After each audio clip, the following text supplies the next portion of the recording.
Hello students, chapter number 4 session number 1 हम लोग बात कर रहे थे एंटरप्रेन्योर क्या होता है, बिजनेस क्या होता है, एंटरप्रेन्योरशिप क्या होती है, बिजनेस की कितनी एक्टिविटीज़ होती हैं, कितने टाइप के बिजनेस होते हैं और कितने स्टेप्स होते हैं बिजनेस को स्टार्ट करने के लिए, जिसमें हम लोगों ने पढ़ा कि एक ऐसा इंसान जो न्यू आइडियाज़ क्रिएट करता है अपने बिजनेस को रिस्क के बिहाफ पर बेनिफिट अर्न करने की कोशिश करता है, वो एंटरप्रेन्योर होता है। कोई भी एंटरप्रेन्योर जो होता है वो सबसे पहले 4 स्टेप्स में अपने बिजनेस को कंप्लीट करता है। कोई आइडिया लेता है, उसके बाद मनी और मटेरियल लेता है, उसके बाद कस्टमर्स की नीड को समझता है और उसके बाद इम्प्रूव करता है अपने प्रोडक्ट में अगर कहीं से भी कोई प्रॉब्लम लगती है तो। ठीक है, आफ्टर दैट हमने पूछा था कि हमने समझा था कि बिजनेस एक्टिविटीज़ क्या होती हैं, जिसमें हमने 3 बिजनेस एक्टिविटीज़ को क्लियर किया था, जिसमें मैन्युफैक्चरिंग बिजनेस था, सर्विस बिजनेस था, देन हाइब्रिड बिजनेस था। ये हम अपनी लास्ट क्लास में कंप्लीट कर चुके हैं। अब हम अपना नेक्स्ट टॉपिक स्टार्ट करते हैं, type of business found in our community. How many type of business are there in our community.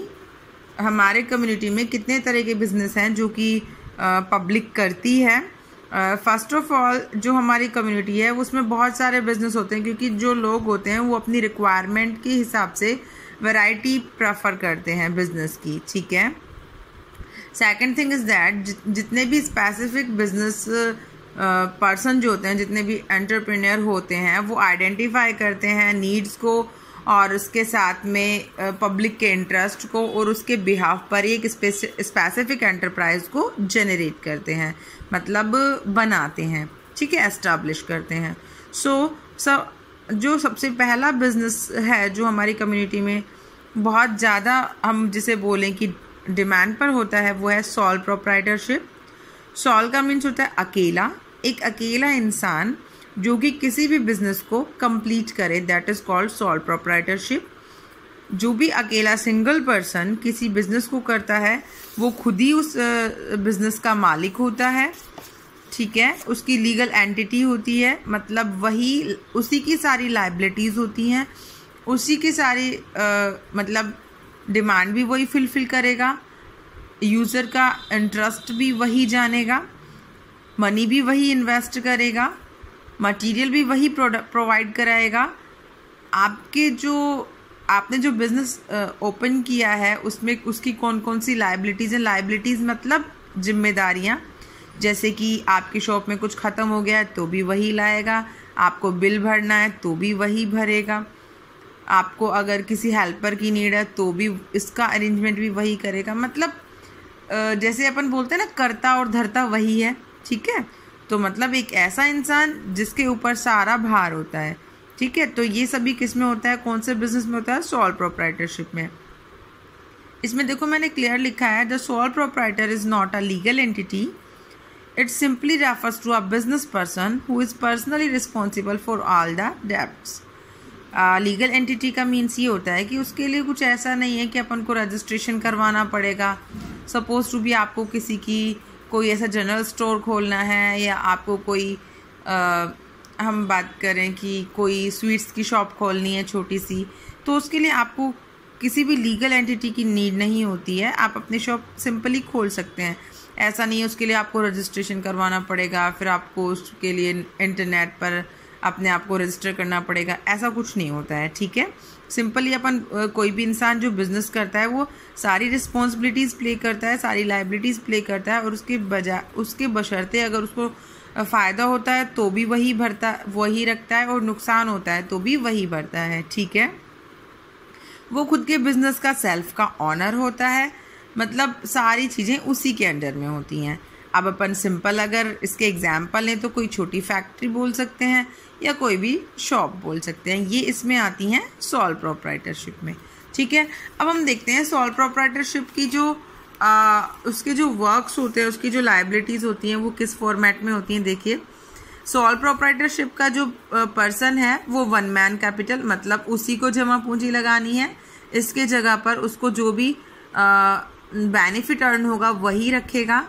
No sharing of profit and loss, कोई भी शेयर नहीं करेगा उसके प्रॉफिट और लॉस को। सिंगल ओनरशिप, वो एक सिंगल मालिक होगा, अकेला, मतलब वन मैन कैपिटल जब उसने सिंपली खुद ही पैसा लगाया है तो सारी चीज़ें उसी की होंगी। वन मैन कंट्रोल, पूरा बिजनेस उसके कंट्रोल में होगा। लेस लीगल फॉर्मेलिटीज़, कोई भी लीगल फॉर्मेलिटीज़ नहीं होती हैं। ऐसा नहीं होता है कि आपने अगर किसी को कोई भी सामान सेल किया है तो आप पहले उसको जैसे अपन बोलते हैं जितनी भी बड़ी बड़ी फर्म्स जो होती हैं वो उनके टैक्स वाले पक्के बिल बनाती हैं, ऐसा कुछ नहीं होता छोटी फर्म्स में। अनलिमिटेड लाइबिलिटीज़ एक ये फैक्टर है जो कि सोल प्रोप्राइटरशिप में बहुत अहम रोल प्ले करता है, इम्पोर्टेंट रोल प्ले करता है। अनलिमिटेड लाइबिलिटी मीन्स अगर आप सुई से लेकर और बड़ा हाथी तक कुछ भी अगर आप अपनी शॉप में इन्वेस्ट करते हैं या लाते हैं तो वो आप अकेले ही हो जो उस काम को करोगे। अब अगर हम लोग बात करें कि जिसमें पार्टनरशिप होती है तो उसमें अपन काम को क्या करते हैं, बांट लेते हैं, ठीक है। तो सोल प्रोप्राइटरशिप में अगर आपके पास कोई हेल्पिंग हैंड नहीं है तो जितनी भी लाइबिलिटीज़ हैं वो सभी आपको प्ले करनी होती है। लाइक आपको सुबह जाकर आपकी शॉप खोलकर आपको डस्टिंग करनी होगी, उसमें अगर कोई मटेरियल की शॉर्टेज आ रही है तो वो आपको ऑर्डर करना होगा। मटेरियल आ गया तो उसको आपको सेट करना होगा। अगर कोई कस्टमर आ गया आपको उसको डील करना होगा। इसके साथ साथ में और भी बहुत सारी चीज़ें होती है, जैसे अगर सपोज टू बी कि आपकी शॉप का फ़ैन ख़राब हो गया तो उसको भी रिपेयरिंग के लिए आप ही देकर आएंगे। मतलब अपन ये बोलते हैं कि ओवरऑल जो कंप्लीट लायबल जो इंसान होता है ना वो सोल प्रोप्राइटरशिप में कंप्लीट किया जाता है, ठीक है। नेक्स्ट अपन बात करते हैं पार्टनरशिप। पार्टनरशिप का नाम ही आपको समझा रहा है, एक ऐसा बिजनेस जो कि 2 या 2 से ज़्यादा लोग कंट्रीब्यूट करके जिसे खड़ा करें। अब वो कंट्रीब्यूशन किस तरीके का हो सकता है, लेबर का हो सकता है, स्पेस का हो सकता है, मनी का हो सकता है, स्किल्स का हो सकता है, ठीक है। अब जैसे आप लोगों ने देखा होगा कि बहुत से लोग पार्टनरशिप में ज़रूरी नहीं है कि सिर्फ मनी ही इन्वेस्ट करें, ठीक है। लाइक सपोज टू बी कि आपके पास तो स्पेस है बहुत अच्छा जहाँ पर आप किसी फर्म को स्टार्ट कर सकते हैं, लेकिन आपके पास मनी नहीं है, तो सेकंड पर्सन बोलेगा कि आप अपना स्पेस लगा दो और मैं अपना मनी इन्वेस्ट कर देता हूँ। थर्ड पर्सन बोलेगा कि आप दोनों ने इन्वेस्ट कर दिया, सारा लेबर वर्क मैं करूँगा, ठीक है। तो बेसिकली किसी भी बिहाफ में पार्टनरशिप हो सकती है। The partners share the profit, loss and management of the business. Partnership contain partnership agreement. जो भी पार्टनरशिप के रिगार्डिंग जो भी पर्सन उसमें किसी भी तरीके का कोई कंट्रीब्यूशन करते हैं तो वो इक्वली उस चीज़ के लायबल होते हैं। अगर कोई प्रॉफिट होता है तो भी इक्वली डिस्ट्रीब्यूट होता है, लॉस होता है तो भी, और अगर मैनेजमेंट उसके साथ में उस एक अपने बिजनेस में कुछ नया इन्वेंशन करने की कोशिश करता है तो भी इक्वली पार्टिसिपेशन किया जाता है। पार्टनरशिप जो होती है वो एक एग्रीमेंट पर डिपेंड करती है। एग्रीमेंट इसीलिए किया जाता है ताकि कोई भी इंसान फ्रॉड ना कर सके, ओके। नेक्स्ट अपन बात करते हैं पार्टनरशिप के क्या क्या कंटेंट है, देखते चलिए। सबसे पहला मेंबरशिप होती है, इसमें अनलिमिटेड लाइबिलिटीज़ होती हैं। अगर आप कोई भी बिजनेस खोल रहे हैं तो उसमें लाइबिलिटीज़ बहुत सारी मिलेंगी आपको। मेंबरशिप, बहुत सारे लोग उसमें मेंबर्स बने हुए होते हैं। Sharing of profit and loss, अगर आपको प्रॉफिट होता है तो भी शेयर किया जाता है, लॉस होता है तो भी शेयर किया जाता है। Legal formalities, due to this business is depend on an agreement, तो इसी वजह से इसमें लीगल फॉर्मेलिटीज़ की ज़रूरत पड़ती है, लीगल फॉर्मेलिटीज़ की जाती हैं, ठीक है। Next registration. अगर हम कोई भी फर्म, क्योंकि अगर कोई पार्टनरशिप में बिजनेस है तो वो लार्ज स्केल पर होगा तो आपको उस फर्म को रजिस्टर्ड करवाना ही होता है। Next continuity. अगर आप पार्टनरशिप में हैं तो आपको उस बिजनेस को कंटिन्यू रखना पड़ेगा जब तक कि आपकी पार्टनरशिप ब्रेक नहीं हो जाती।